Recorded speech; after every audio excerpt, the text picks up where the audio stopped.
Okay. May mga nagtanong sa akin na parang mas maganda daw ang company nila kasi mas mura. In short, mas kayang abot ng ibang tao yung PE nila. Kaya lang, ito yung i-analyze mo. Ang registration namin is 8,000. Ito isang example na lang.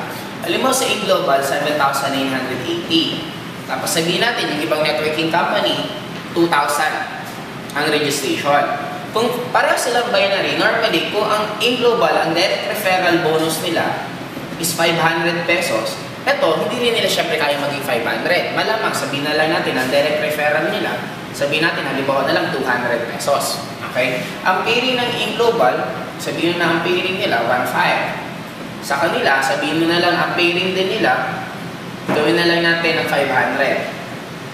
Okay, in the long run, kung i-analyze mo, pag nag-network ka na, kung ikaw to, at ito yung ginagawa mong company, ito yung tinatrabaho mo, ang pamasahe mo, 7 pesos din.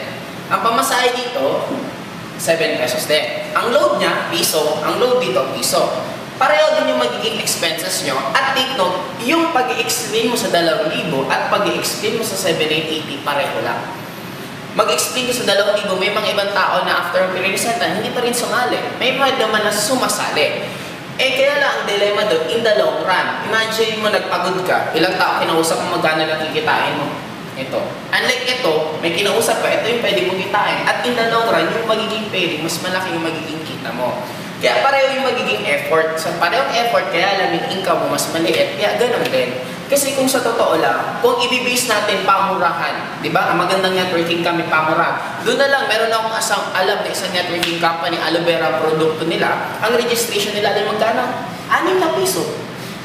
O di kung pamurahan lang naman, di dito na lang tayo lahat. Pero bakit hindi pa rin sila mag-click? Kasi nga, hindi lang naman yan sa registration. Ang maganda sa Global Bank, may sistema.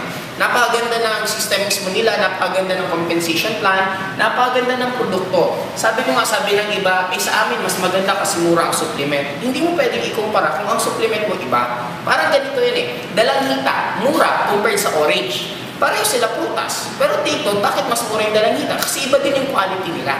Parang dito rin, hindi mo pwedeng ikumpara na yung produkto nila, supplement, ito puro supplement. What if supplement niya, hindi naman effective? Sa Global, napakaganda ng produkto. Hindi simple. Hindi talagang simple lang nag-manufacture ng company, ng food supplement. Kundi isa talagang big time. Kaya kung i-analyze mo, parang ito na lang.